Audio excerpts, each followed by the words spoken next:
This conference will now be recorded. Okay. By the way, guys, just to let you know, we have lodged complaints about this crappy system with Log Me In, but it doesn't do any good. But we've told them that it messes it's easy to mess it up. So just saying. Okay. Ed, you got priority tonight. You listened in on last week, so you know the drill. I'm going to ask you some questions to kind of give everybody a chance to get some background. How do you pronounce your last name? Clautice. Clautice. Okay. Yeah. How old are you, Ed? I am 64. 64. And where are you live? Berea, Kentucky. Okay. Okay, and first diagnosed? March of 2015. Okay. No, wait a minute. Yeah, March of 2015, yes. PSA 8.9. 8.9. Yeah, I got... And did they do a biopsy? Do you have a Gleason score? Yes, I have... hang on, let me... Okay, because I can drop that in, but the Gleason scores, which they range from 3.3 to 4+5 on average. The total was 7.5, and there was perineural invasion. Okay, so essentially, usually they defer to the highest, so you're Gleason 9, 4+5 is the way they grade you. And which doctors have you been working with?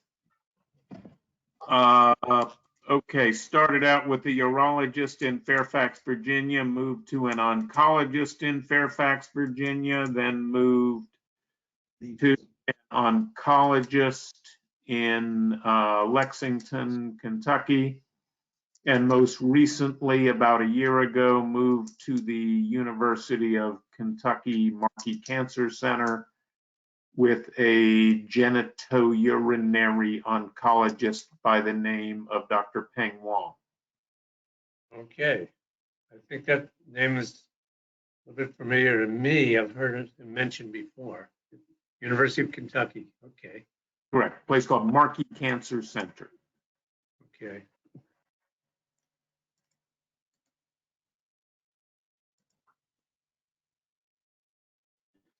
Okay. Watch that. Boom. So the entire chronology in the chat room. I see. Okay. More information than anyone wants. Right.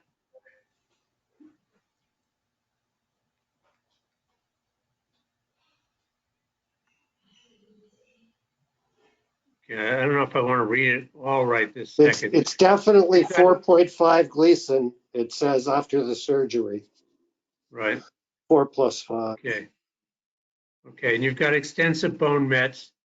Right, and that is, and to the people on, that is my concern of the day, where I am in my world, is the high number. I have about a dozen bone tumors and a very low PSA, which is to say, I started chemo with 7.1.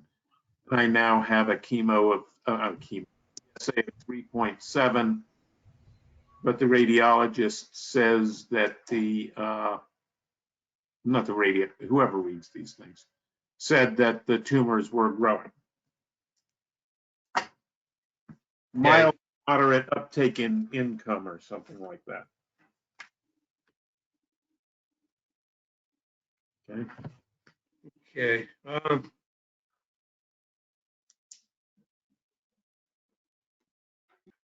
So You got a lot of information. let's, in the interest of saving time, Ed and I have talked quite a bit. Yes, Okay. yes.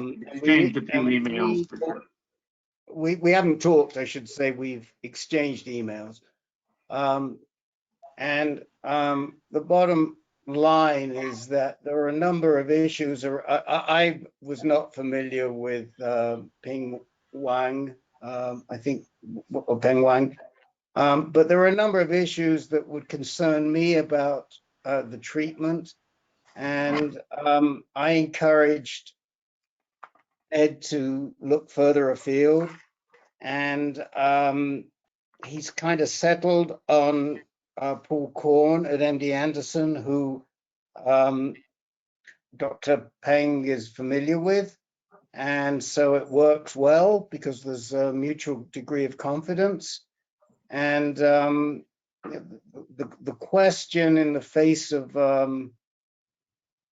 PSA that is not really dropping as quickly as one would hope after 10 chemotherapies is what the next treatment should be. And I would hope that Edward was eligible somewhere for lutetium. And I suggested 2 or 3 docs who are running lutetium trials. MD Anderson is not running lutetium trials. And I think the point of focus here is to discuss is when 10 chemotherapies don't really do the trick, then what do you do next? I think by the time you got to what was your PSA on at the end of the 6th, Edward? Like 4.8. And at the end of the 10th? Well, at the end of the 9th, 3.7. Right. Because that last Thursday was the 10th. Now I have some questions here. I have been told that they would expect a person with the number of bone tumors that I had as metastasized prostate cancer to have a much, much higher PSA level than 7.1. Who told you that? One of the doctors at UK, the junior Dr. Wang. Right. So as I explained to you, everybody makes PSA in different amounts. And if the more mutated the disease is, morphed, I don't want to say mutated, let's say morphed, the less very often you make PSA. So the fact that you have a lot of bone mets doesn't necessarily mean that you're going to make a lot of PSA, although oftentimes you will. What's more interesting, and the bigger question is, why are you not making the PSA when you've got the bone mets? Okay. And not that you don't have very high PSA, so you shouldn't be worried about that. And one of the questions I had for you was, I don't think they had done any sequencing as yet. Was your tumor sent for sequencing yet, Edward? Yes, if you recall, it was rejected. The sample was rejected. Why didn't they just do a liquid biopsy? Because the liquid biopsy is just as good, and you have metastasis. Well, Rick, I have a problem in what I'm doing because I am a heating and air conditioning engineer. And so I do not know enough to turn to this guy and say, hey, dude, what's the matter with the liquid thing? Because I don't even know the liquid thing exists. Yeah, but I'm not talking about you. You're not supposed to know that. But your doctor's supposed to know that. The doctors know that that today a liquid bone met, a liquid sample is pretty much as good as, certainly it's better than a bone sample. So why they sent a bone sample in the first place would be a question for me. This is why I have some concerns over Wang. He should know well enough that he's got to get you sequenced. You've got a lot of Mets. You're not producing a lot of PSA. There's something funny going on here. We got to get to the bottom of it. How do we get to the bottom of it? Well, today we're very fortunate. We didn't have this 5 or 10 years ago. We can look at the structure of the cancer, and we can see if there are any mutations, because that might just give us a clue as to how to treat you next. Okay. We don't. It may not.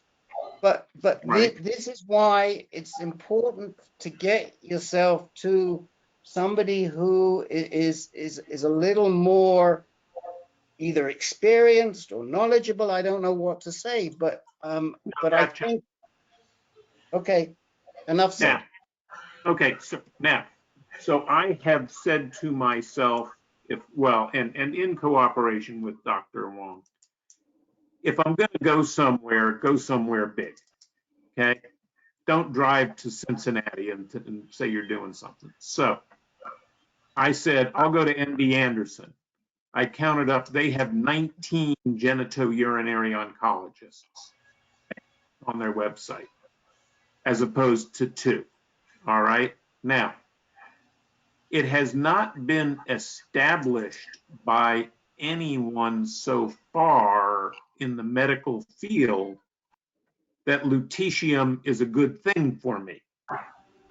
It very well might be. It might be the best thing since sliced bread. But so what I want out of MD Anderson is not to say, go give me lutetium.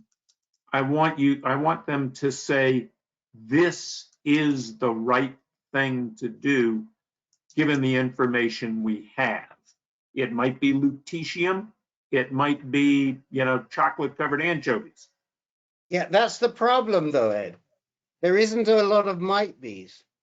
And when we know that one of the might be's is a good chance, then you've got to go find where the might be could be. And it isn't right now at MD Anderson. So we've got guys at MD Anderson like Ken Anderson who would like to get lutetium, but they've got to go to find another doctor. Well, so just because MD Anderson has 19, that's not the measure.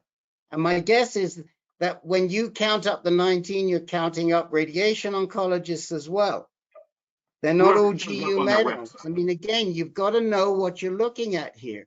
I mean, another doctor that I completely forgot about, who's much closer to you and would also give you a good opinion, is Mortasavi at Columbus in Columbus at whatever the center, it's gone from my mind, at the NCCN center in Columbus. But I mean, I'm not saying that going all the way to Houston is right or wrong, and Paul Korn's a fantastic doctor. If it were me right now, and I had your disease, I'd be going to a place where I knew that lutetium was an option. It may not be the right option for you, but at least they've got it in that hospital and you don't have to go chasing around for another place. Okay. Would there be a reason why I would expect MD Anderson to fail to recommend lutetium if they believe that is the right therapy? Yes. And the reason is, and we have to be so careful of this when we send people to NCCN hospitals, there is a conflict of interest and a bias. And they want to put people into their trials. So they're going to come up with their trials before they come up with other people's trials. And this is a similar financial conflict of interest that one might have going to see a surgeon who's going to recommend a radical prostatectomy, or a radiation doc who's going to, a radiation oncologist who's going to recommend radiation. We have to recognize the bias. Are they ever going to admit it? They don't. But they do push you into their trials. And you've got to be really careful about that. So that requires me to then know ahead of time what I'm shooting for without the advantage of getting advice from, a genitourinary oncologist. No, it requires, I would say what it requires is, first of all, you have a genitourinary medical oncologist who doesn't have a bias. So, the way perhaps to find that is to go to a really good doc who might not be at one of the biggest centers who's running multiple trials. So that might be somebody like Mortasavi. And we've had a couple of guys see Mortasavi recently. Jim Barnes is seeing Appleman, who trained Peng Wang.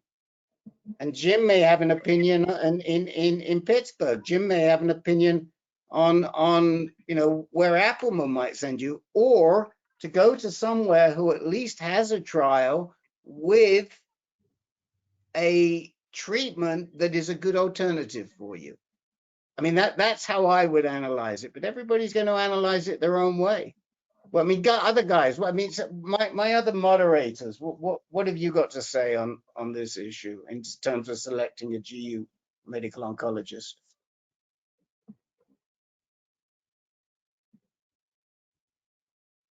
Well, you already brought up Paul Korn. Ed, did you make an appointment with Paul Korn, or is it just a? Okay, there is a referral in from University of Kentucky to MD Anderson. They have called me. Okay, now that and that's only one phone call, and that's basically, what is your name and address, Mr. Clautice? Okay, they are now in the process of apparently evaluating my insurance. Okay. As you can imagine, after 10 docetaxels, I hit my out of pocket forever and ever.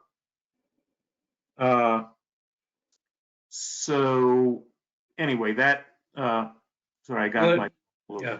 Well, if you could have even a video chat with Paul Korn and discuss some of these things with him.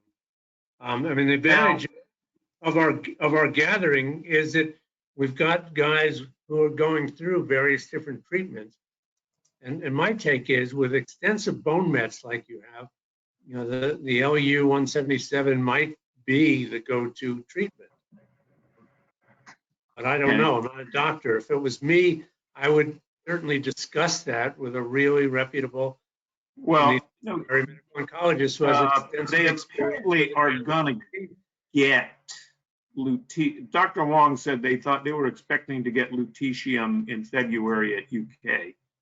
I am not, these things are approved by government employees who answer to their own timeline, which has no such thing as the word. It's not government. Okay, whoever it is, whoever it is who's not. Well, and it's more it's a lot more complicated, and there's a lot that you see that you don't see behind the scenes. The problem right now that we seem to think, and nobody's really sure, not even advanced accelerator applications is sure, but what we seem to think is going on is that there just aren't enough radionuclide staff, trained technicians. And so many of the hospitals that are waiting in line to open these trials and have been approved, they can't get their own IRB approvals because they don't have staff to open up. Now, we know where the trials are opening up. And that's one of the reasons why we're saying to you, these are great docs. They're not a heck of a lot further. I mean, it's as close for you to get to Chicago as it is to Houston. Why not go to a very good doctor why not go to a very good doctor in Chicago who has that trial available? They're sitting people in seats right now. Okay, and I might do. Now let me make a comment Rick, on this. Let me comment, Rick. We're not. There is also the idea that the doctor in Chicago who has lutetium could push lutetium because that's their trial.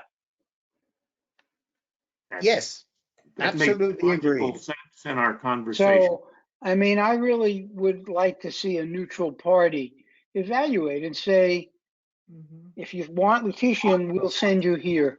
I mean, a guy, Paul Korn must have contacts, right, with people running the trials. Or am I, And no? that's kind of, It's look, I'm telling you I could say something, I'm but I telling guess you, I can't. Ed, if you want to run the meeting and tell people what's going on, you're very welcome. But I don't think you have the knowledge that we have. Now, let me explain what's going on with the lutetium trials. Because we've been through it. We've been through it with Jerry Deans, trying to get him in. Where's Jerry Deans today? He's in Chicago, trying to get a seat in a lutetium chair in the next couple of weeks.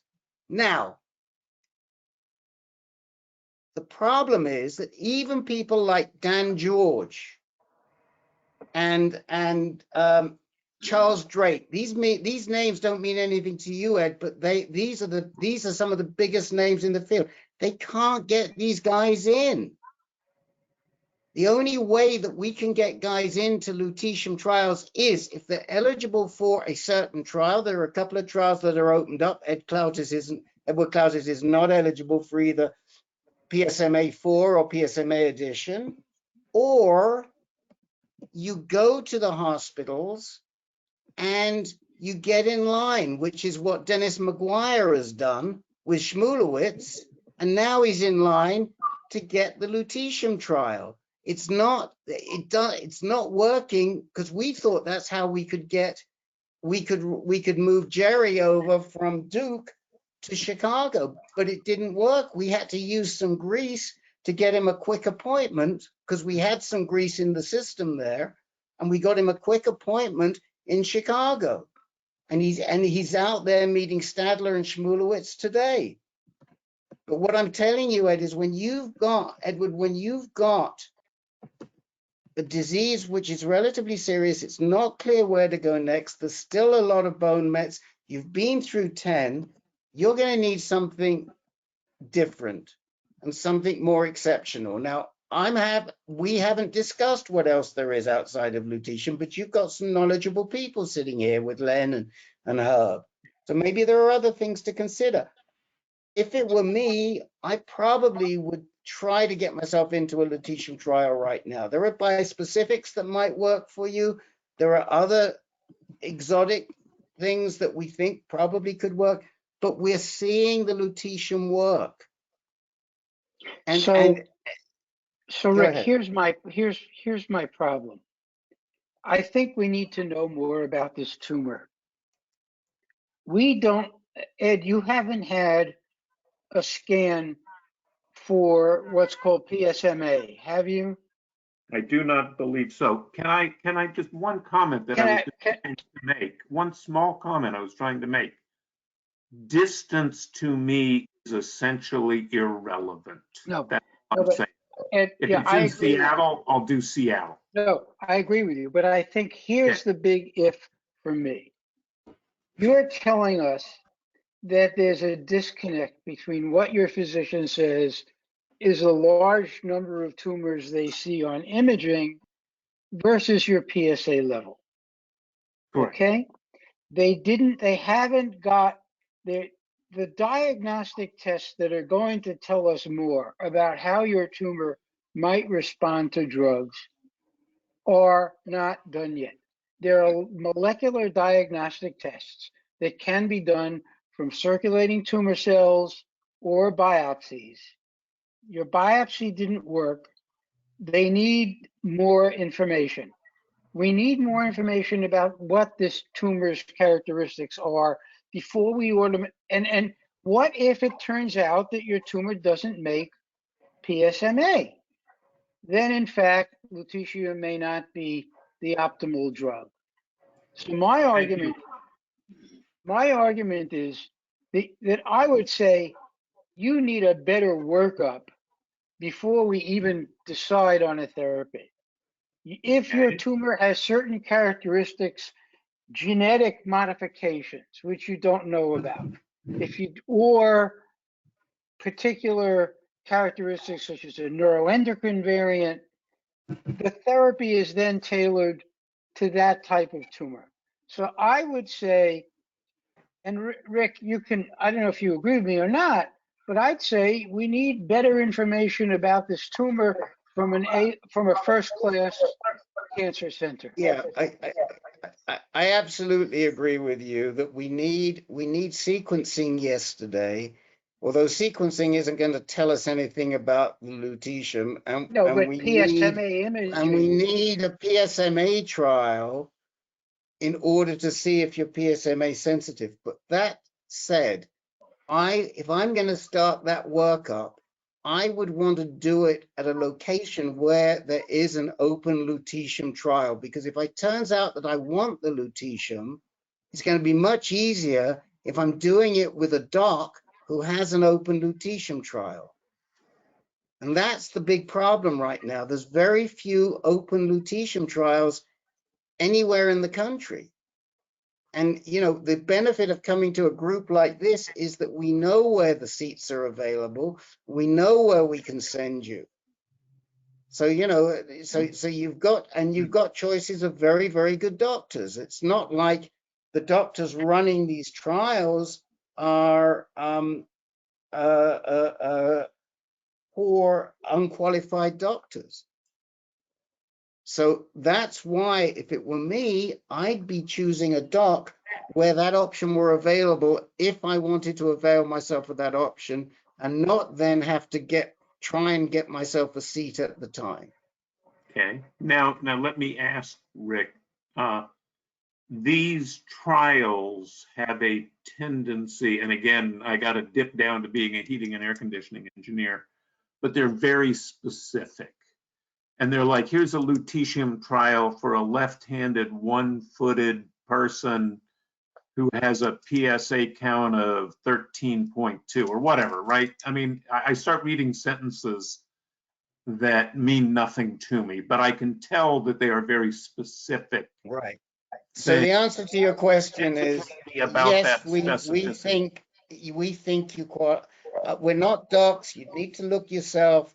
But based on the treatment that you've done, you would appear to qualify for the managed access trials that are being run in Chicago, Tulane, Los Angeles, Mount Sinai, New York, starting very soon. Though that managed access trial, which I'll put the link in the website for you in a moment. I'm just responding here to Vic. But you can look through it, and I think you qualify for the managed access trial. Okay. Now, when you say Chicago, we have to move on to some other guys. Okay. I need to, if somebody can put in the chat room, like when you say Chicago, I don't know if you mean University of Chicago or Northwestern. Okay. Here's what I'm going to do. Okay.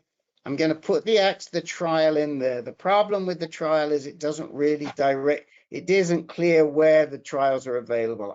I'll tell you where the trials are available, where the trial we know is seating people right now. University of Chicago. Okay. And the doctors there are Dr. Shmulewitz and Dr. Stadler. All right. Tulane University in New Orleans with Dr. Sartor, Sartor. The University of California, Los Angeles with Dr. Calais, Calais. And then Mount Sinai is supposedly right about to open, and it's the husband and wife there. Len, can you remember the name? What the name of the husband and wife? It's an Arabic name. Where is it? What location? At Mount Sinai. The doctor that Dr. O referred you to. Oh. At Mount Sinai. What type of doctor? The guy that's running the lutetium trial at Mount Sinai. Oh, I never knew who it was. You never talked to me about that.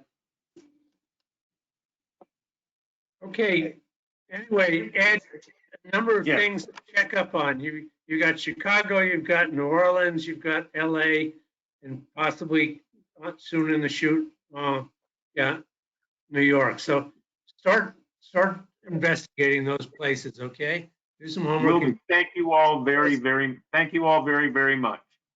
Okay. Okay, Carl, I don't think we have anybody else brand new on unless one of the people who joined recently is new. I don't know who Stein is. Stein, yeah. I don't know who Stein is. Is that Mr. Stein? Are you new to the group? I think there were 2 still left over from last week. Yeah, we didn't have a Stein last week though, John. Anyway, Carl, let's move on with you. What's new?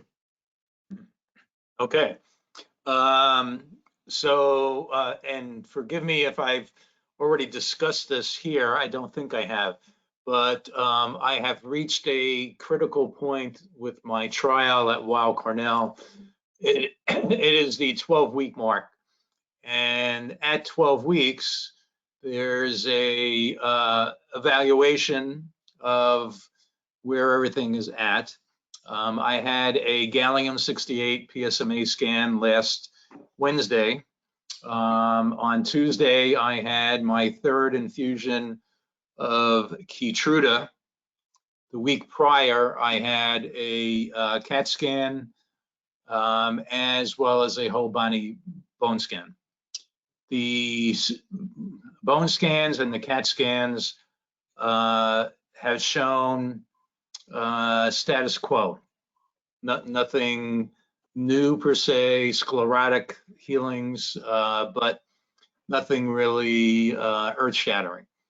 The PSMA scan, I have the report. I have not had a chance to speak to Dr. Tagawa yet. I have made requests for him to contact me to let him know I'm anxious to speak with him about it. But my daughter, who was an oncology nurse, and she looked at it and she said, well, you know, it looks pretty good. Okay, well, I want to hear that from the doctor. There's the uptake value that is reflected on the report in various instances and area of the body. So there are some uptake values that have shown a reduction from the prior gallium-68 scan, which was done 12 weeks earlier. My PSA, as I was happy to report previously that my PSA had dropped by almost 40% to a little under 20, but now it's at a little under 28. Could it be that the cancer cells are dying and causing a flare of the PSA? Sure. There's nothing that would be conclusive, and I'm just, you know, I'm not freaking out by that number. Also, circulating tumor cells. I started out with a number of 74. The number right now is 31. And my understanding of the guidelines for circulating tumor cells really should be less than 5. So I'm still way up there. And in talking to Tagawa about that, he said, well, you know, he's putting a positive spin on it. Yes, you know, as Rick has said, they have a vested interest for me to stay in the trial. And he said, hey, look, you know, that's not a bad thing that it went down from 74 to 31. Okay. My oncologist at Dr. Soraya at Rutgers, when I asked him about that circulating tumor cell number, he says, well, it's really hard to say whether there's improvement with those kind of numbers. So that's where I'm at. I do have a telemed appointment with Dr. Tagawa next week. If he doesn't get back to me before then, I hope he does. But I'm now on a every 6-week regimen of going to the doctor. Dr. Tagawa has also said that he expects that the Keytruda will further enhance my development, for lack of thereof, and that over the next several months, there should be continued improvement. So, I mean, my question is ultimately, when do I decide to jump ship and go to another treatment? But right now, things to be moving okay. You look pretty good. How are you feeling? It's interesting because Tagawa did say part of the determination is how you're feeling. So I have to say that from day one, 12 weeks ago, to today, I'm not feeling any better. I do have some issues with my back, which I didn't have as much previously. And, other things as far as I do have a very sore spot under my left breast that when I guess maybe I'm just too heavy, but and I mentioned it to Tagawa and he says, well, it's near the surface. We think it's just really relating to muscle. So, it's still an issue for me, and any kind of pain that I've been having that I haven't had before, I just wonder. Does the trial have an end point? I mean, you're at week 12. That's 3 months into it. Right. One of the endpoints is relating to the Keytruda. The Xtandi, which I'm also on, I'm still getting on a daily basis. We'll continue to get that. But the Keytruda is expected to be used for 2 years from the beginning of the trial. Okay. Carl, you haven't told us anything about the PSMA scan other than your daughter thinks it looks good. Have you read the PSMA scan? Yes, and I have it open on my computer as we're speaking. Right. And how does it compare? You've done PSMA and Axumin scans not so long ago. How does this PSMA scan compare to the previous PSMA scans? And that is discussed in the report itself. It's a 2-page report. It definitely compared it to the prior PSMA, compared it to the other scans. So it says here, as far as findings, I'll just look quickly here. Mean liver SUV uptake value, 3.8, previously 6.5. Blood pool SUV, don't know what that is. It's constant. Right paranoid gland SUV 11.7, previously 15.1. Cervical nodes, no abnormal PSMA uptake. Neck, psychologic PSMA uptake is seen in the neck muscles. Lungs, few small PSMA avid. Pulmonary nodules with new or increased PSMA activity, slightly misregistered, for example. Now, in those lungs, I had been told that I have several small nodules, too small to be concerning. They were, from the prior scans, they were the 2 millimeters, and now they're 4 millimeters, but still extremely small. And Dr. Tagawa has no concern whatsoever because they are still very small, and it's not specifically an evidence of cancer at this point. So I'm still not clear. I mean, if you look at this PSMA versus the last PSMA, is it showing new lesions, a reduction in lesions, an increase in the old lesions? But what is it showing versus the last time? The numbers don't mean a lot to us. What we're trying to find out is it working or not?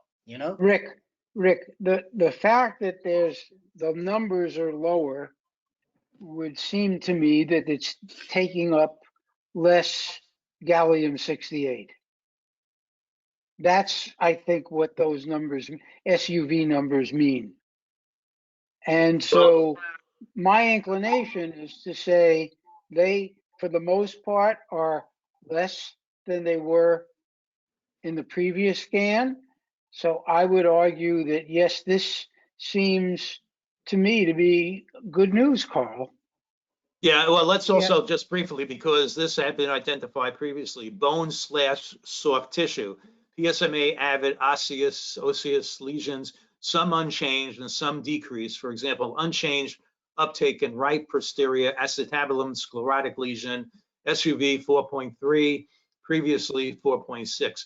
Decreased uptake in T7 sclerotic lesion, which is something we had talked about, SUV 28.6, previously 42.4, with extension into the left posterior 7th rib. So I think that's a big improvement right there. Yeah, it sounds generally pretty good. I think you're on the right track. I mean, you don't have many options.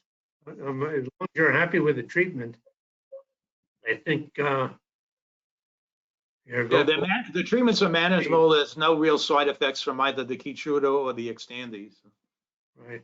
Yeah, if it was me, I would, stay the course. Okay. I don't know if anybody, I mean, I don't think I'd have, I'm glad to see that you seem to not have great concerns. I mean, you seem pretty stable, and you sound like sounds like your doctor is pretty pleased as well. Right. Let me ask you a couple of sort of easy questions. Is there any spot that shows up on this report that didn't show up on the last report? No.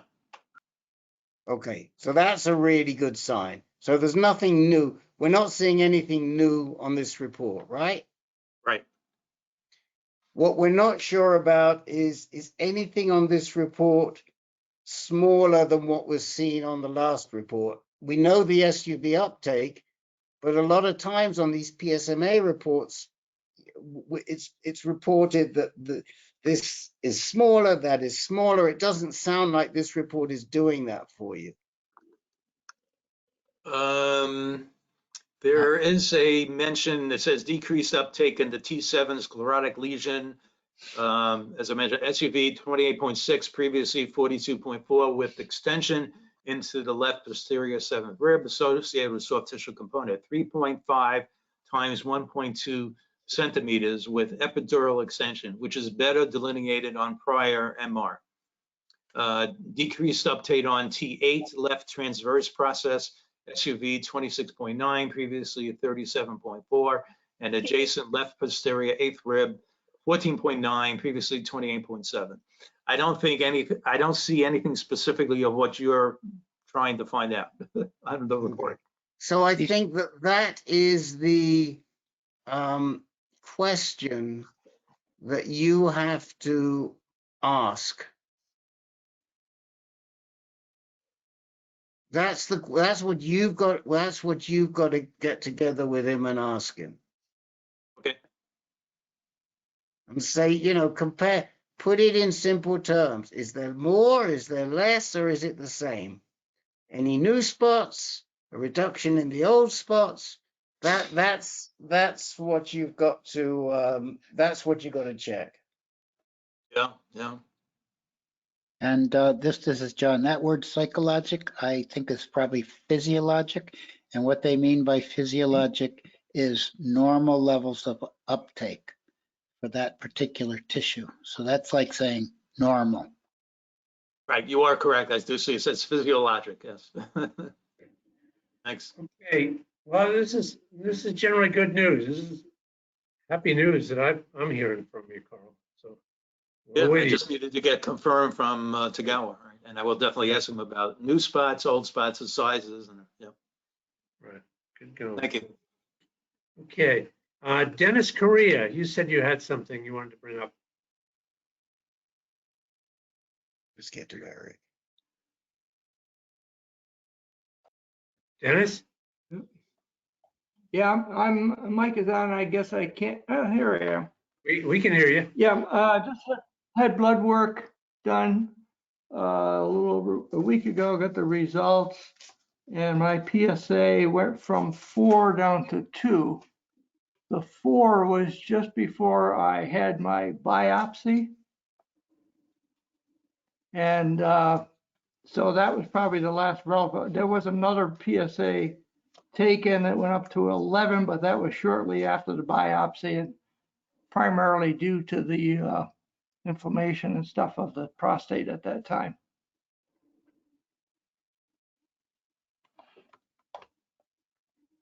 And Doing okay? yeah, I'm doing fine, feeling good. And since then, I started back on, let's see, was it Eligard? That was back in September after the biopsy. And then I had the radiation, both the prostate and a bone lesion. And let's see, oh, the biopsy was sent to Caris, and I reviewed the report with my local oncologist who actually put the order in for this. And let me see what it says here. They didn't really find significant or any mutations for most of the relevant biomarkers, like the BRCA genes, the ATM, BRIP1, CDK12, checked one. And So you're saying they did not find any actionable genes? That's correct. That's good news. Yeah, I guess that's good news. I guess it's good news. I don't We know. got back on the old standard treatments and so forth, and don't have to be concerned. I mean, sometimes it's good if you have an actionable gene mutation. There's a targeted drug that would help with the situation, but I don't have any of those, so that's okay with me. But the thing that's a little puzzling, and I don't know how common this is, but I got a number of the other genes that they looked at that came back labeled, the result was indeterminate. Right. Those And are really genes that they do not yet. Those are genes that they do not yet know if there's a link to prostate cancer or any other kinds of cancer. They're indeterminate right now. The science is evolving, and I mean, at least you have a track record that there's something there, and maybe that will pop up. There was a whole list of them there was a whole list, Peter, that said genes tested with indeterminate results by tumor RNA sequencing. Right. And I don't know what the relevance is of that, but those were all indeterminate. So, Dennis, if you don't want to say them all here, just send them to me in an email, and I'll look them up. Yeah. Okay. There's also a Dennis. Let me just give you a little sort of a cut to the quick. By and large, and this is from what I've discovered, certainly with the DNA mutations. I'm less certain with the RNA mutations, but Herb would know. But when a result comes back indeterminable, it is nothing to even concern yourself about. It has little implication until it's determinate. This is what the experts at Foundation Medicine have told me in the past. I mean, I remember Jake will tell you. Jake had something that was of undeterminable variation. What's that expression they use, Herb? Something not actionable. I mean, no. Undeterminable, a variation of undeterminable significance. Is that it? VUS? Right. So in other words, right. Yeah. Right. That's kind of what I did a brief review with my local oncologist here, Dr. Rafiath. That's kind of what he said. But there's also another result that came back on quite a few of these things, labeled as QNS. And QNS, as I understand it, is the quantity or the quality was not sufficient of the tissue sample. Is that what you understand, Herb? Yep. Yeah, Dennis, send your report to Herb and let him kind of go over it, and he'll let you know if there's anything to be really concerned or not concerned about, okay? Okay, that's to the website on AnCan, right, Herb? Herb at ancan.org. Okay. Okay, well, thanks, Dennis. Thanks. Okay, Eric Wyatt, you were on last week, right? But you've got Yes. something. Yeah. So I was Go ahead. on. I was on last week. So I had had treatment. I was on Orgovex for 4 months, and then I had radiation of the pelvic region, and I had 6 weeks of that. And after the treatment, my PSA went down to 2.7, and then my Dr. Song said they have a better idea of how the treatment was 6 months from now. So last week I went and had another PSA test ran, and my PSA is up to 6.7. So that wasn't the news I kind of wanted to hear, but that's where I'm at, and I'm trying to figure out what my next treatment or my next move should be. Are you still on the Orgovex? No. Are you taking any kind of LHRH drug? You on any other thing? Nope, that was it. That was the only thing. I was on the Orgovex for 4 months. So why did you stop the Orgovex? That's what he prescribed me. He just said 4 months of Orgovex and 6 weeks of treatment, and that was it. Well, I think, we mentioned last week, we don't think you have a GU oncologist. Is that correct? He's a radiation oncologist. I don't know. I have to look him up. Right. I think you've heard it from many of us talk to others that at this stage of your disease, you need to be treated by a genitourinary medical oncologist. Okay. And the fact that this person discontinued your Orgovex in the face of a 2.7 PSA is very worrisome to me, right? You are getting no treatment at a time when your PSA is going up. That is not appropriate. Okay. And so have you taken any steps to find another doc? No, I just found this out literally yesterday that my PSA was at 6.7. Right. And where do you live? I forget. I'm in Maryland. I live in Glen Burnie, Maryland. If you're in Glen Burnie, then clearly you want to go to Hopkins.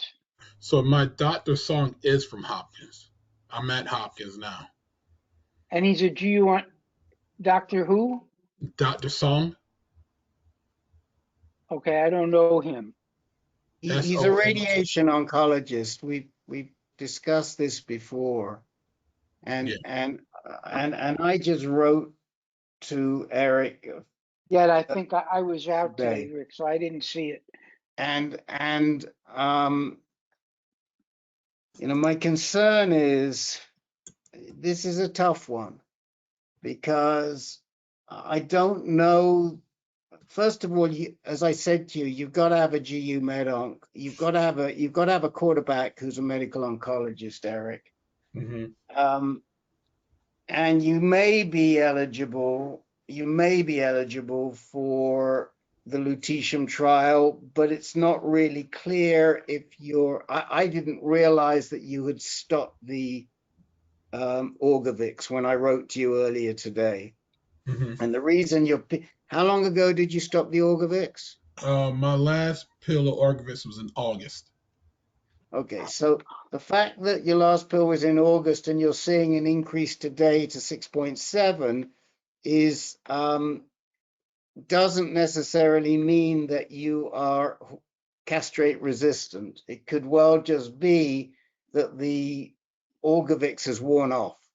It has a certain half-life, but it's quite possible 3 months later that if you started taking a LHRH drug again, that you would respond.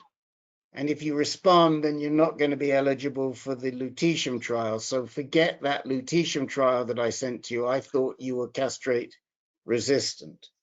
Now, the question is, who's your quarterback doc going to be? And we've talked about this a lot in this group as to who the optimal doc in the DMV is. You know, we have reservations about some of the docs at Hopkins. We're not big fan of Nancy Dawson at Georgetown.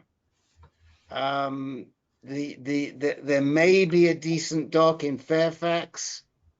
Some of the guys have seen her, some have not. The jury's out, but she's certainly not a bad option.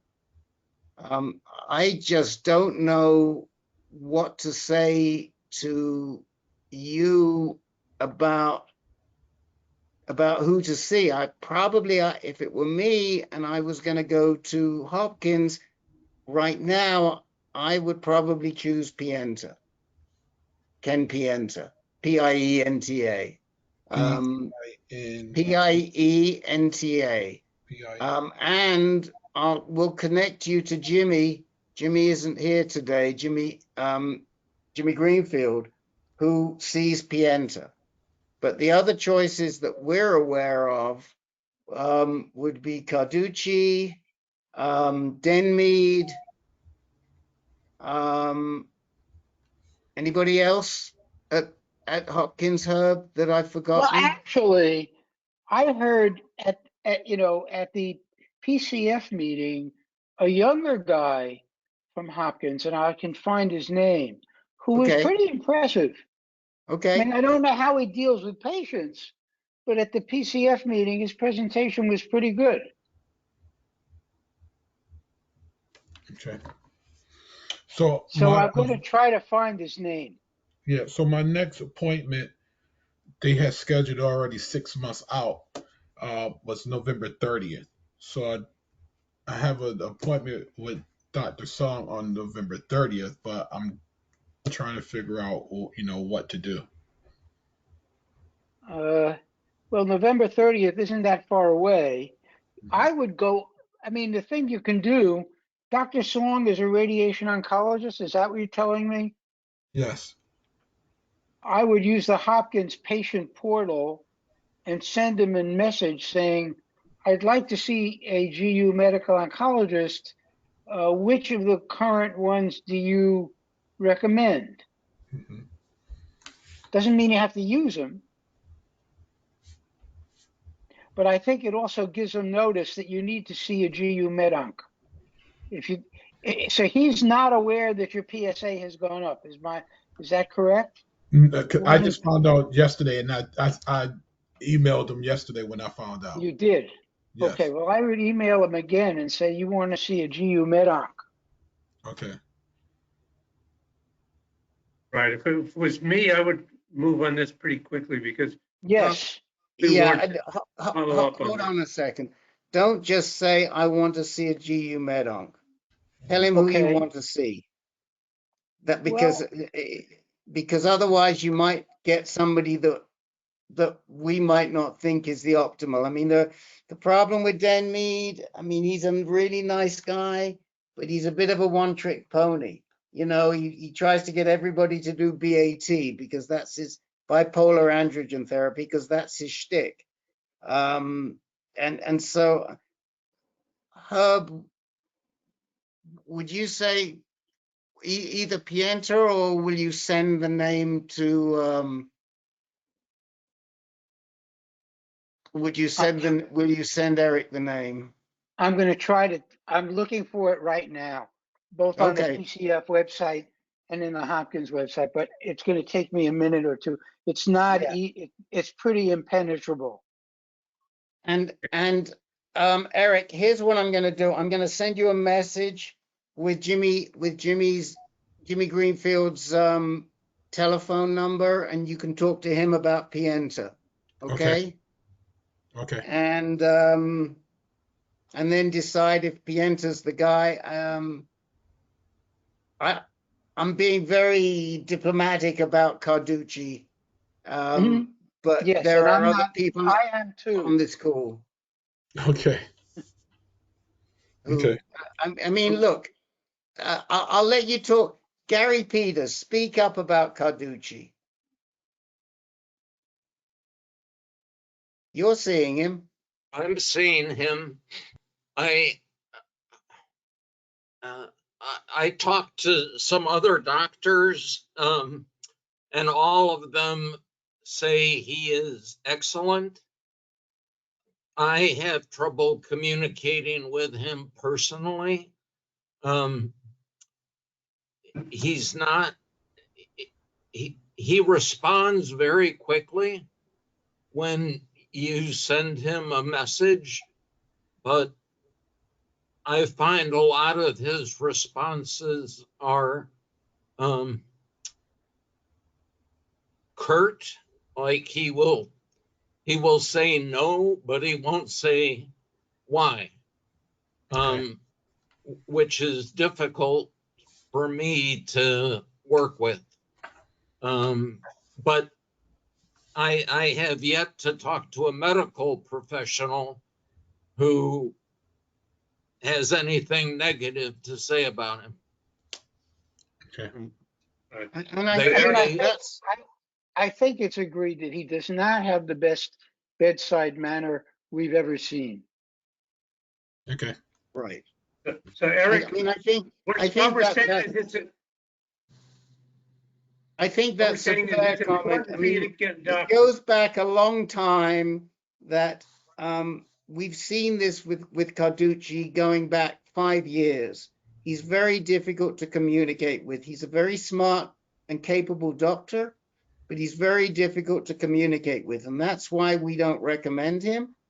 But we have no comment on his capability. Mm-hmm. So Eric, Rick will send you some names of people to request to see. And the reason why this is so important is the nature of this disease is such that you're going to be managing this for years to come. And you want a doctor who's going to be there for you for the long haul that you feel comfortable with. So take some advice from Rick and choose one of the doctors he recommends if that's comfortable. You can get through to him because this is not going to be a one-shot deal. This is going to be someone who's going to be following you for months to come. You want to feel good about that. Okay. Okay. Okay, we're gonna Paul Frieda. I've got you listed here. Yeah, I just had my quarterly blood test. Happy to report it very positive. One thing that was a little bit different was for many years it comes back less than 0.1. This time it came back less than 0.04. So maybe they changed to a more sensitive test or something like that. But anyway, I'm in my 36th month of Lupron holiday, and so I'm very encouraged by that. And I have an appreciation for my situation since two very close friends in the last 2 months have passed away. One to leukemia and another one to pancreatic cancer. So I'm grateful for my really positive blood test. That's great news. Great news. So it's very funny that you say that, Paul, because the exact same thing happened to Jimmy Greenfield. And he wrote to me, panicked. What am I going to do? I'm all worried. I went from 0.1 to 0.04. And I wrote back and I said, look, it's the same, less than 0.1 to less than 0.04. I said, it's just maybe same lab, but they're running a slightly different test. And when you're at less than 0.1, that was like saying you could have been at 0.04 or less than 0.04. And then he said, yeah, well, I was never very good at math. Now you're a physicist, so you don't have that excuse. Right. I teach calculus and physics online, yeah. Right. So, listen, you're doing yourself injustice. You worked at Livermore. Well, no, I worked in Berkeley, the original radiation laboratory right above UC Berkeley. Livermore is out about 20 miles away. That's where they do all the defense work. Okay. Okay, Well, guys. So there's a few people that have joined in late after I told everyone. So I'm gonna catch you now. So Joe, do you have anything tonight? No. Gao Shan, how about you? Do you have anything tonight? No, nothing tonight. Thank you. Okay. I still see someone named Stein. You want to turn your mic on and identify yourself? Are you new to the group or?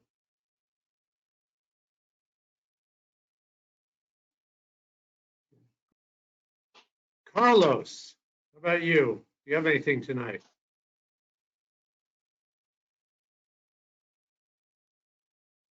I think he said no. I think he's Hi, gone. thank you. Sorry, my phone is charging and I put it on mute. I had just an update for you, really. I've missed the last few meetings. My last PSA was 0.4, and it's kind of creeped up over the summer. And ultimately, Dr. Mayo said, hey, you know, it looks like you're becoming resistant. So that opens up a whole new batch of options for me, one of which is Provenge. I've just received my second round of Provenge, and actually it's treated me pretty well. Interestingly, the right hip pain I was having from the cancer that has gone to that acetabulum there has gotten considerably better. So I am thinking that things are moving in a positive manner there at least. I do have a question for other people who have been on Provenge. My second blood draw, while they're taking out the white cells, was pretty rough.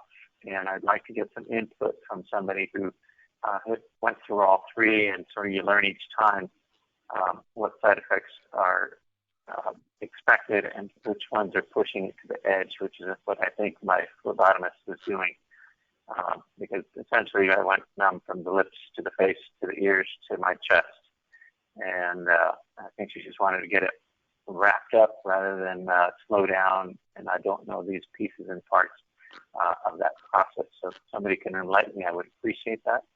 I think Peter can probably get you in contact with me either by phone or email, whichever one you would like. But that is my situation. I'll be on hold for several months, I guess. Imaging will tell us how things are going for me. Has anybody gone through Provenge on the call tonight? Fine. Yeah. So Carlos, you know, we've seen. Nobody spoke up. If you have, just please chime in after I'm done. We've seen a lot of people go through Provenge over the years. The trick is to stay well hydrated when they're doing the leukapheresis. We've known a couple of guys who have crashed during the leukapheresis, and after it happened the first time, I think we've known two different guys, and after it happened the first time, they stopped halfway through and they gave a liter of saline, and then they resumed and they were fine in the following two. So if you think that you may have issues around that, then when they take the cells, you have to let them know ahead of time, and they'll stop and they'll give you saline. Now, all of the leukapheresis is done through the Red Cross because they have the expertise. They had greater expertise than the most of the centers of excellence in terms of this leukapheresis process. But that's the one thing that we've learned. Has anybody actually been through leukapheresis on the call today? Go ahead, Carl. I had it back in January and February 2019, after I had my prostate removed. It was every other week for a total of 5 to 6 weeks. I had it done at a Red Cross center because they were the only ones that have the particular equipment to be able to do the process. It was very smooth. There was a messenger waiting even before the transfusion was finished. A messenger waiting with ice in a container to put it on a shuttle down to, I think it was Atlanta, for them to get it at the lab. So for me, I felt cold, and that seems to be a big side effect while I was in the chair. They did have a blanket to accommodate me, but there were really no significant side effects for me. At one point, the machine actually, I think it was the third time that I had it done, the machine actually broke down after just 10 minutes. And they had to unconnect me and reconnect me with thank goodness they had a second machine to be able to finish the process. But everything, you know, no serious issues. And of course, with that process, there's no real benchmark for knowing whether it's you know, done well, other than the fact that you're still around. So. Okay. Len put in the chat window some recommendations from the Provenge people. Well worth everybody reading. Yeah, they have a nurse who contacts you and basically tells you how to prep. And certainly hydration is one of the key things. I think my issue is actually related to that, to the leukapheresis process, because they can run the machine at different speeds. And I think my issue is what's always been with the issue with any of these treatments is that I'm 145 pounds and they think they're treating a 180-pound person. So if they're running too fast, I think the issue is that the citrate that returns to you and is added to what the blood is being pulled out to keep it from clotting binds all of your calcium up, and then you start having the low calcium side effects. And so I'm looking to hear what other experience people may have had with regard to that, and how, you know, because, you know, the person doing it can tell me whatever they want, which was, oh no, we can't slow it down. We can go up, but we can't go back. And then when she tried to reason with me that by going, depending on the rate of speed of how many drops of citrate go in, it's either 1 to 10 or 1 to 12 at a higher rate. But if you do the math, at 1 to 10, you're still getting less citrate, which means you're having less calcium binding, and you should have a less propensity to having the side effects. But again, without going through all and learning how that whole process works, just looking to hear from other people with how they may have circumvented some of these issues. Do you get the lightheaded effect, like if you're giving blood, if you're donating blood, that when you get out of the chair? It's about a 3, almost 4 hour process, start to finish. And yes, after about an hour is, I think, about the time that my body starts feeling depleted of calcium. And even though I've been preloading with calcium the prior 3 days, and I take a gram before I go, and I get another gram when I get there, you know, that's their only response is, here, choose some more calcium. Well, at some point, your body's only going to suck up so much. Now, the good news is that if you just stop this process for 20 minutes, your own liver breaks that bond down and releases your calcium to you. The citrate that got bound separates, and then you normalize. So 3-4 hours after you're done, you're feeling pretty much back to normal from that, the numbness and tingling. And if it goes on further, then you get muscle spasms and a few other issues that can show up. But again, as information for everybody across the board, that's useful information. But talking to somebody who's actually had it would be a better place for me to compare notes with. What about the reinfusion end of it? How do you do with that? You basically have needles in both of your anacubital arms. You have to hold your arms outright straight for a full 4 hours. The second time, they were kind enough to get some pillows under my elbows because they got you in a big easy chair where you're just laying back and your arms just pull straight out. And the reason you can't bend your arm is because there's literally a needle in the crease of your elbow there. And they don't slide a catheter over it like a plastic, like you get a regular IV. You can bend and slow down the flow or stop the flow. But these others, you move your arm around and you're going to start slicing up your vein. So they really don't want you to move, and understandably so. But yeah, and yes, you do get cold, and Provenge sends you actually a blanket to take with you. And so it's like they sort of know that certain things are gonna happen, are expected. They did allow me to go to the bathroom, I remember. They stopped the machine for me to go and then to come back. Yeah, you definitely, I was counseled by the supervisor. I met directly, and they wanted to take a look at my veins and make sure that there was not be an access issue. Because if they couldn't see veins, then they would put a port in, and it's like, you know what, I got good veins. Let's go through that. And he said, hey, you know what, don't feel bad about putting on some Depends. And, if you got to go, you got to go, and you're good, and just bring a change of clothes in case you spill. And he was right. And even though you try to empty your bladder 4 hours later, most people are going to feel they're going to need to go. That really sounds hard. This must be what it's like to get CAR T therapy, right? Yeah, actually, it reminded me of that, very much so. So, Carlos, I'm confused. Did you say this? What procedure was this you were going through?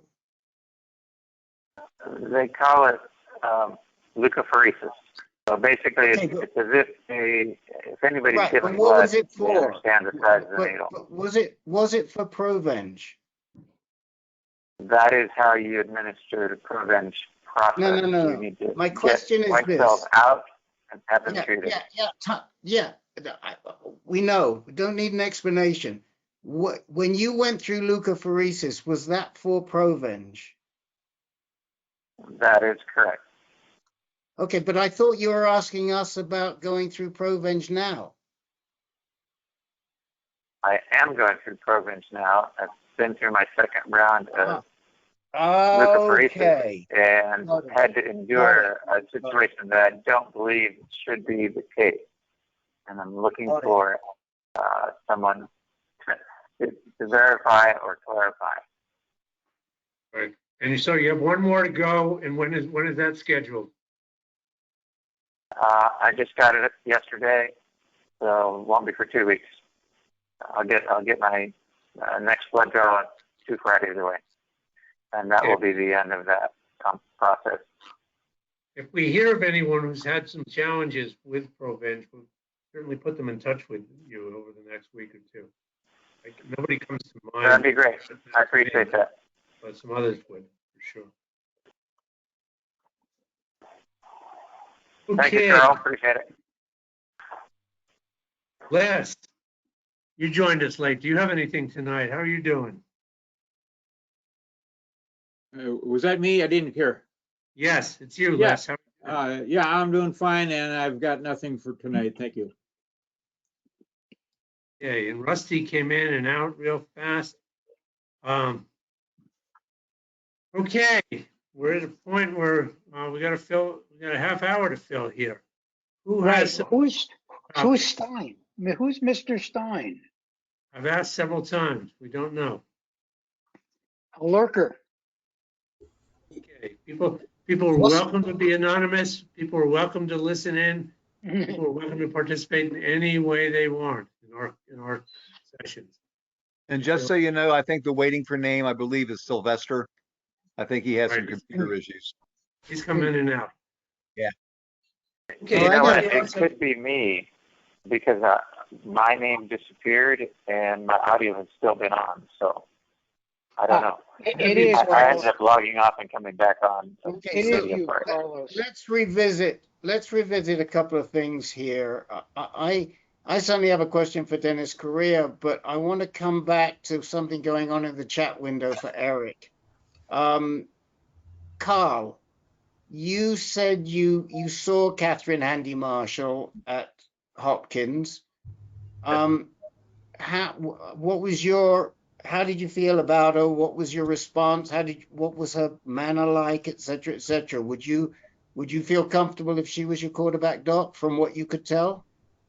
Oh yeah, I felt very comfortable with her. She was very compassionate, understanding, knowledgeable. Thank you. So that's a possibility. That's a good possibility, Eric. Okay. We've put. I gave you Jimmy's number so you can call Pienta. You can call Jimmy on Pienta. Mm-hmm. And Herb, if you find the other name, just send it to me. This is it. I mean, I've looked through the whole Hopkins website, and the guy must be a fellow. He must not be a full-fledged faculty member. Okay. So, but I think Marshall may be a very good choice for Eric. Yeah. Okay. So weigh it up between Marshall and Ken Pienta. And Ken Pienta is very, very capable, very smart. He's running a bunch of trials. He's a little bombastic. I think that's that's his personality. Okay. But talk to Jimmy about what you think and then decide which of those two. But don't hang about on this, man. You need an appointment sooner rather than later. And as Herb said, you probably don't need it with Song. Okay. You're beyond Song at this point. Now, that isn't to say you might not have to see him later for some sort of protocol or treatment or what have you, but he is not your going to be your quarterback. And the answer to Herb's question in the chat window is yes. Okay. Then I think that means even more I'd recommend Dr. Marshall. Okay. Okay. So I wanted, yes, go ahead. Oh no, so I was gonna send them an email tonight and request after I talk to Jimmy and request one of those two for the next appointment. Right. Eric, I would really go with Dr. Marshall for you. Dr. Marshall? Yes. Okay. I think from what Carl said and from what we hear from all the others, they're all great docs, but I think Carl's endorsement is pretty strong. Okay. Herb, could you look up the URL for Dr. Marshall and stick it in the chat window for Good, I can. for Eric, thanks. Yes. That'd be great. Thank you. And any other questions, Eric? No. Okay. I want to just ask Dennis a question. Dennis, you said that your PSA went from 4 to 2. That's correct. tell me the timing of the 4 to 2 in conjunction with going back on the Eligard. Okay. Let's see.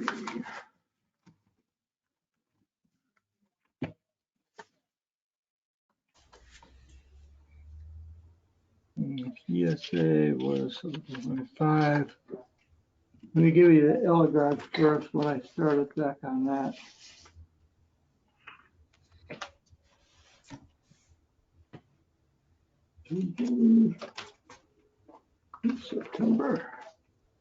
September 8th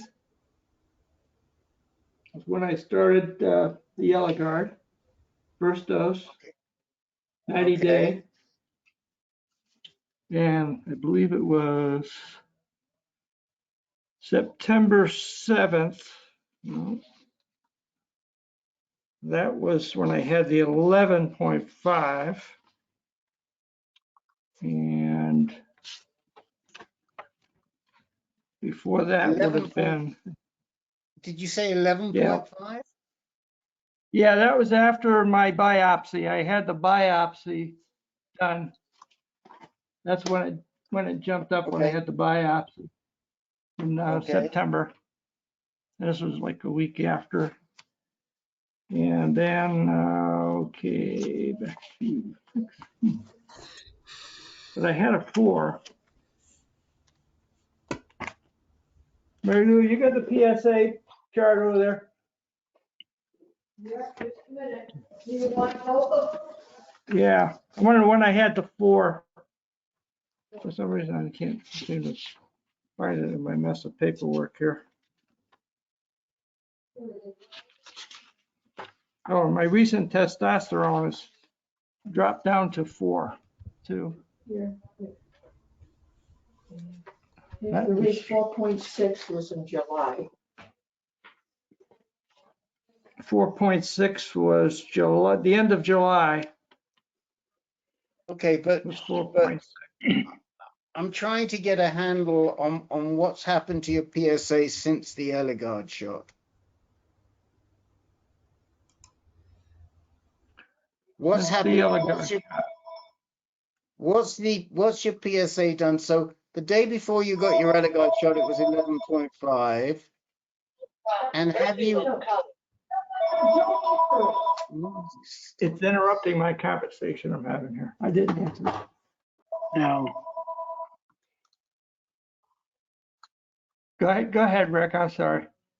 What was it again? The Eligard shot. The Eligard shot was in the beginning of September. And how many times have you had your PSA tested since then? Twice. Wait a minute. Make sure.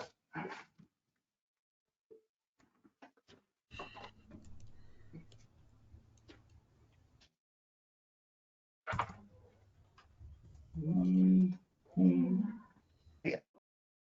I don't. What I'm trying to figure out is, are you? I had it last on September 7th.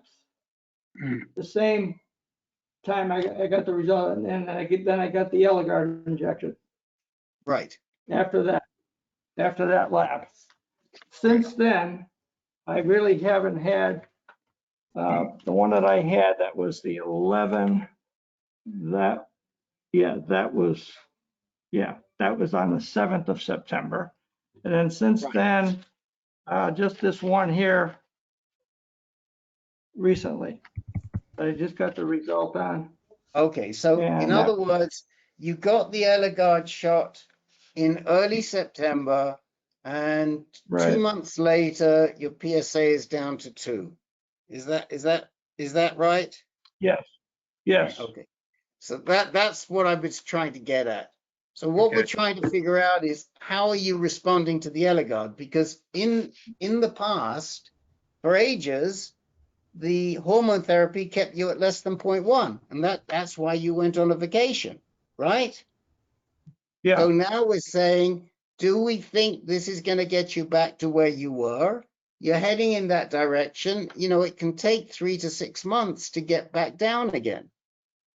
Right. Even the radiation could take 3 to 6 months to see the result from that treatment. Right. So, but you know, I think, I don't know. I mean, if it were me, I'd probably be testing monthly because I'd like to see how it goes. But it probably isn't going to make any difference to your treatment. That's your call. But I think the issue here is that you're heading in the right direction, and there's no reason to think that you couldn't get back to where you were before you started your holiday. Right. Right. And Dennis, you might want to put a spreadsheet together, and just every time you do labs or anytime you start a drug or stop a drug, just make a notation of the day on it, so you've got everything on one page right before you don't have to shuffle through things to look for it. Just so you, because this is an ongoing thing. Yeah, I had done that once before, and I've got it somewhere in the computer. Okay, we'll start it up again. So I think that's nobody else has anything. Nobody else has anything. I have a quick story I want to tell you. Okay, Peter, let's just hold off. Everybody's in a rush today, and we got plenty of time. Okay. I want to go back to what Peter just said, because it's really, really, really important that to keep good records, and not just keeping the records, but being able to get into the records and seeing the results quickly and easily and not driving yourself crazy. Everybody's got different ways of doing it. And a lot of the people on this call are engineers or were engineers. And they've probably got all kinds of ways that they plot and graphs and the this and the that. You know, I'm thinking about Edward Clautice, who's a heating engineer. I bet you he's got everything in a graph, and he could show us his graphs. And some of you guys love to show your graphs. We've had guys try to show us graphs on this call. But if anybody has any good tips, and we never talk about this, and that's why I'm taking the time just for another 3 or 4 minutes, so Peter will have time. Just anybody want to talk at all about how you keep your records? Any great tips on how you keep your records? I keep mine on an Excel spreadsheet. I've got it going back 8 years. I know exactly when I've gone on and off drugs. I know what side of the butt I've had a Lupron shot in, so I can tell them next time where to shoot it. I've got it all in there. When I get my port flush, I just keep track of everything. I do the same thing. I have an Excel spreadsheet and works wonderfully. Yep, I do the same thing. I did the same thing for quite a while. I noticed the last year or so I've been letting it drop. And when I had lunch with Carlos one time, I saw his, and it was very detailed and easy to follow. Hey, good shout out. I keep mine in notes on my iPhone.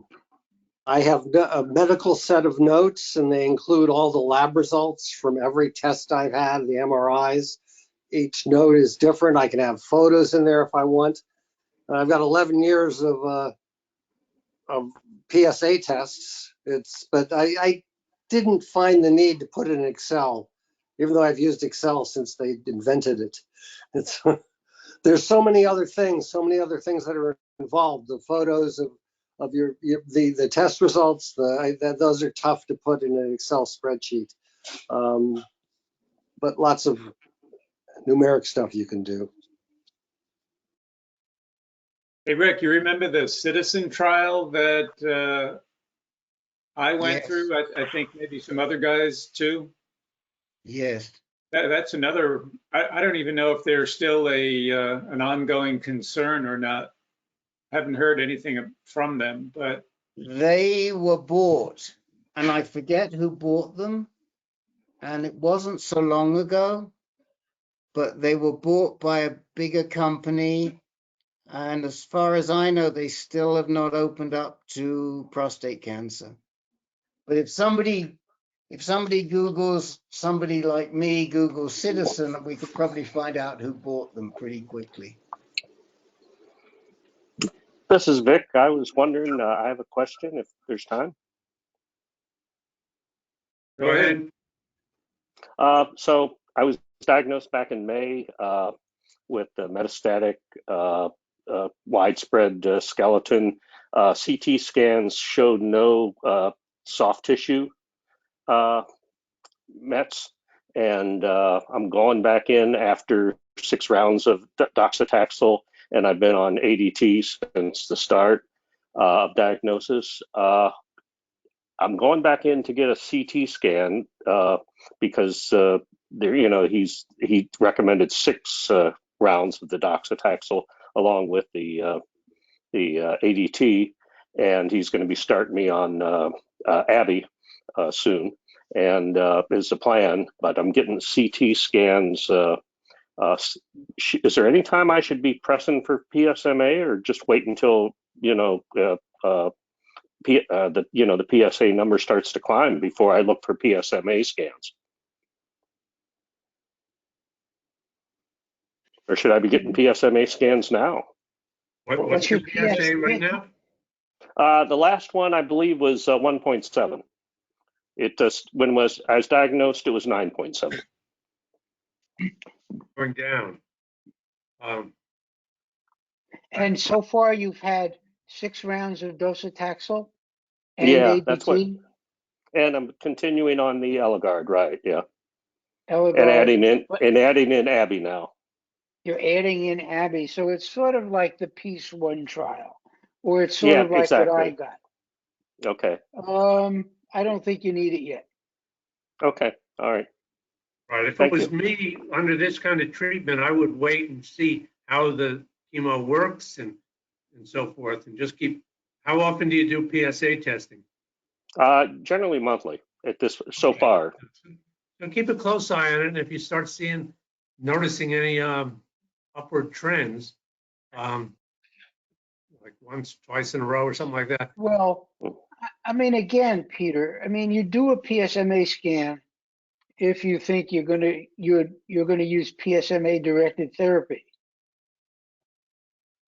right? Well, I don't know. I mean, I did a PSMA scan that led me to chemotherapy. I did a PSMA. Right. Well, I mean, that's what they did for me too when I was first diagnosed. The first thing they did was a PSMA scan, but that was when it was not not a conventional scan. It was, and again, and you'll hear from many medical oncologists, and we hear this from Alicia Morgans and others, that it's hard to interpret what they mean. I mean, for Carl, it's great. We have one and you have a second one and it goes down. That would make me feel very happy. But if you just do one and it's hanging out there, it's not clear. I mean, what is it going to do? If you didn't have Mets and you were worried, you get a PSMA scan and it might tell you have Mets, right? But if you know you have metastatic disease, I'm not sure it adds any information. So I was just wondering, does it serve as a baseline in any sense? Yes. So I absolutely agree with you, Vic. If it were me, I would get one now, and I'll tell you why. Because I think it is exactly, I would get it because it serves as a baseline, and because going forward, more and more of the scanning is going to be with PSMA. And it's very hard to compare say a CT scan or a C11 bone scan or something like that to a PSMA scan. So if you have a baseline PSMA now, going forward, you can always do a PSMA scan in future and use that because it is the best sort of scan. You'll always be able to relate it to where you are today, and that's the reason I would do it. Okay, so then a follow-up question to that for me is Is Medicare going to approve that, or do I have to wait until my PSA numbers start to go up before they'll approve that? It's been approved, and you're in the you're eligible. Okay. You're eligible for. I don't know the frequency. I don't know if it's once a year or more than once a year. That I'm not sure about. We have to If look. I just want a baseline, I only need one, right? Right. Yeah. And you know, and then you would have to, if you wanted one between now and a year from now, you'd have to argue for it if there was, but I don't think there is, but I'm not certain. Okay. Well, that's a question I'm going to take in when I go in to review the results of the CT and bone scans I'm getting on Monday. And yeah, I think it would be. I was going to chip in right before you said it and say I would do it for the baseline. I also want to say something else very quickly. Len, does Vic's last name ring a bell with you? What is the last name? I know it's Italian, but I forget exactly what. Pagliasotti. No, it doesn't ring a bell. Why should it? Remember the lady that you uncovered and we spoke to at Michael J. Fox Foundation when we were trying to set up a PD group? Oh, that was her name? Yeah, Lauren Pagliasotti. I remember Lauren, yes. Is she related to you, Vic? Yeah, that's my niece. She worked for Michael J. Fox. Oh my God. That's great. She was really nice. Very nice. Yeah. She's a super gal. She, I think she moved on because we tried to reach her again. Yeah, well, she's looking for work right now, as a matter of fact. Well, we don't really have much, but we might maybe have some project stuff. But seriously, but have a call us again, you know, and we still want to get that PD thing going. So have a rd@ancan.org. I'm not sure about the what you're talking about, the PD thing, but whatever. I'll tell her that AnCan wants to talk with her. Yeah, I mean, just to say hi, and yeah, I had a feeling I had a feeling when you said Pagliasotti, I said, I bet there's because it's such an unusual name. Does it mean? Yeah, there's not a whole lot of us out there that aren't related somehow. Oh my gosh, great. Okay, well, she'll tell you we had several conversations with her. Well, then she'll remember it for sure. She probably still has your contact information. I'll make sure she knows that you wanna speak with her again. Well, I think that was at least 2 years ago. Maybe you should tell her that. Yeah. Okay. Well, you know, AnCan.org is not hard to not hard, and it's first name at AnCan.org. Is that right? Oh, initials. RD at AnCan. I'm RD at AnCan or info at AnCan. And Len's Len at AnCan. Okay. It'll be easy for me to remember info@ancan.org. There you go. There you go. Thank you. I'll be sure to let her know. Yeah. Hey, here's a quick question if there's time. This is John. I and presumably all you guys just got an email from us too, saying you want to join the PROMISE study. What do I do with this? They, you know, it's a genetic study. I think they send you over to color. Yeah. So this study is being run by Heather. Help me, Chang. What's a lot? Heather Chang, isn't it? Yes. Jake? Yes. In Washington. At Washington, and it's been around for a while. I guess it's an old study, right? Yeah. Well, she over. innovated it last year, I think. Jake, when did she introduce it? Because you were there right at the beginning of it. Right. It's been over a year, almost 2 years now. Yeah. And they're looking for more subjects, or? Yeah. And yeah, they're looking for more subjects. And she's on the zero board. So I guess they decided, well, we'll just lever our relationship with zero and see who we can bring in lever our relationship with us too and see who we can bring in. So, you know, I mean, if you've never had a germline test, it's a good place to get a germline test, and there's no cost. So, Yeah, John, it starts out as a when you sign up, it starts out as a salivary spit in a tube kind of test, but then they Yeah. also ask you for permission to submit a blood biopsy if you want. That's optional, and they also ask you if you want to submit a tissue biopsy. That is also optional. So very easy. You had to go through a bunch of hoops to fill out a questionnaire, but other than that, it didn't take me very long. I applied for it again just the other day just to see if anything's changed. And they're just doing germline genomics, I assume? Yes. Yes. Yeah. And, So what? and we're gonna feature it. We'll feature it in our reminders for the next 2 or 3 weeks, just out of courtesy to zero us too. Oh, okay. You can So also no find it harm on, doing it. you Not can going to find it end on up our on a, Facebook page as well, John. okay. I'm not going to end up on a million mailing lists or anything. No harm doing it. My You germline shouldn't- genomics. What's that? You know, I can't tell you what mailing list you'll wind up on, because I don't know what Zero's going to do with that information. Yeah. Excuse me, but I think you'll be fine. And if you do find you're getting emails that you don't want, we'll take it up with Dr. Chang.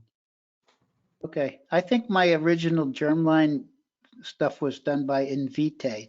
They're okay, right? They're good. Yeah, Invitae is who bought, I put it in the chat window. Invitae, by the way, is who bought Citizen. Oh. Okay. So I don't know what they're doing with that, but that Citizen product is a really, really good way of keeping your records. If you can, Len, did they have spreadsheets and check sheets and what have you, Citizen, or was it just they just had all your records collected in one place that could be downloaded by the doc? Yeah, and downloaded by you as well. So basically, you just give them permission to request your medical records from any and all of your providers. Then they gather the information from the providers and they store it online for you to download and search. And that's safe? Hopefully. Yeah. To be honest, I don't care who knows my medical records, prostate cancer. I mean, look, I'm here, right? Right. Who knows what's safe anymore? They had all kinds of hoops they jumped through in terms of the security. Dr. And John. Invitae bought them? And yes, to scroll back up through the chat window and there's a link to the article. Okay, I put it in about it. Peter, tell us your story. No, I think we've reached our time. It's 2 hours. Oh, yeah, but tell it, we've got another 10 minutes. So all of a sudden we turn into a pumpkin when the 2 hour mark comes in. Since when? I turned into a pumpkin. It's time for dinner. Anyway, real quick, this kind of is a segue from keeping records. You know, at home I have a 3-inch binder with everything in it, all my scans, you name it, my genetic reports, all kinds of stuff. But when I travel, and I'm on the road right now, I keep a very small binder with all my information about what's going on and my general history and so forth. And I just carry, John, something's ringing in your phone here, John. Go ahead. Anyway, so I had an experience a week ago when I took off. I took off from Minneapolis and headed, my first stop was someplace in Iowa, I think, and then spent a night in Kansas City. And the first night in Kansas City, we were only going to be there one night. And about 2:30 in the morning, I wake up and I have this pain that I've never had before in my right testicle. Not both testicles, the right one. And it, from 1 to 10, it was a 9. I could barely walk. I could hardly sit down. And I left the bedroom. We had a little anteroom at the hotel. And I went out there at 3 in the morning. I couldn't sleep. I was in agony. And of course, the first thing you do is you look online, what's going on, and what happens if you just get a pain in one testicle. I'd never heard of this before. And they said, well, maybe it's prostatitis. And I said, well, wait a minute, I don't even have a prostate anymore. Couldn't be that. And it could be a kidney stone. And I thought, well, it's not going up toward my, it's just in the right testicle. So I didn't know what to do. Tylenol 2 hours later and got back to sleep. Woke up 2 hours after that, and the pain went away. The testicle pain went away, but I had a heavy headache. So my partner and I decided, well, let's go to the emergency room and check it out. It's something I'm sure we all have those kind of crazy fears about traveling, and which particularly when you've got prostate cancer or any kind of disease that you're under treatment with. You want to take your records with you. You're a little bit frightened and scared of, what the hell is going on now? And who do I see? And where do I go? And, I thought of urgent care, but I said, no, hell with that. I went to an emergency room, went to an ER. And fortunately, in Overland, Kansas, outside of Kansas City, nobody was there. They were all kind of waiting around for me to practice their medicine. They did their ultrasounds and they did their blood tests, this and that and the other thing, and urine tests, and decided nothing was showing up and sent me on my way, and I've been fine ever since. So that's my short story of my travel. Travel. Peter, I heard on the internet that if you get the COVID vaccine, your testicle can blow up like a grapefruit. Well, that could have been. I got the booster. Nicki Minaj's cousin. Remember that? Right. I got the booster the week before. I thought of that, but I didn't. I don't think that was the.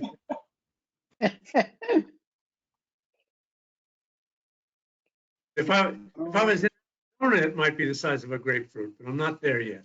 So it went away all by itself, Peter? They didn't give you any treatment other than Tylenol? I took the Tylenol myself, and that seems to. But it was big time for a couple of hours. Interesting. Anyway, Peter, can I ask a very quick question of Edward Clautice? Go ahead. Certainly may.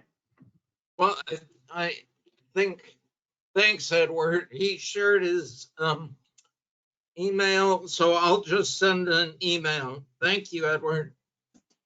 Okay, no problem. Yeah, Claudius Bright. Okay. Okay, guys, it's been a great meeting. Good evening. Right. Remember the time change if that caught you this week or Hey, anything. Rusty, Rusty, did you forget? You're muted. I was here earlier. I had 2 coinciding meetings and I figured this one was going to run a little bit longer.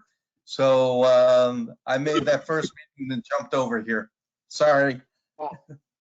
Hey, Rusty, what's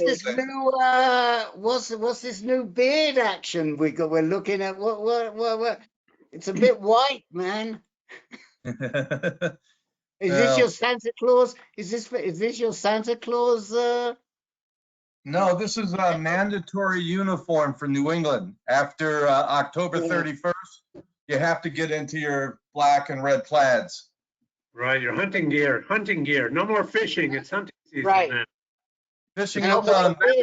You're supposed to grow a beard in November. Remember that, guys? Right. You put down the fishing rod and grab a rifle. Yeah. Well, hey, Rusty, how's your shoulder? My shoulder is so much better than what it was before surgery. I'm just 2 weeks and a day post surgery, and I don't have my big sling on because I'm at my desk. But just went for my 2-week checkup. Well ahead of where I should be. The healing is great.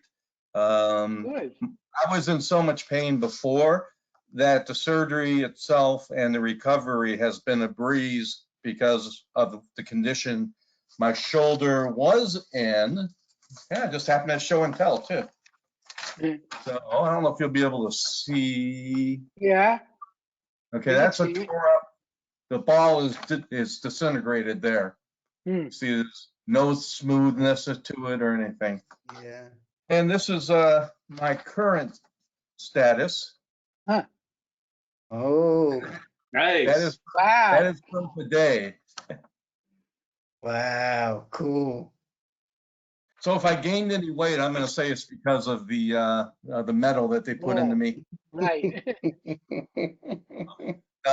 I was thinking the recovery, and for a lot of people, the recovery is really bad. But for me, it's a relief. So thanks for asking. That's great news. Good job, Rusty. Yeah, that's good news, because I've always heard shoulder surgery is a bear. I picked a good surgeon who does about 12 to 17 of these a week. So she knows what she's doing and she gets good ratings. But right now I give her 20 stars for the way I feel. So great. I still got. Is she out of Boston? Huh? Is she out of Boston, Rusty? Yeah, New Hampshire. You're breaking up. Is she in Boston or New Hampshire? New Hampshire. She's in Concord, New Hampshire, and she got ratings above, Mass General and other places like that. She only works on shoulders. So, like I say, I have nothing but great things to say, and looking forward to actually fishing with a good arm next time. But no, all's good over here. It's good to see all of you. Okay. Good night, everybody. Good night. Good night. Well. Good night. Take care. Thanks. Bye. Thanks for your good job.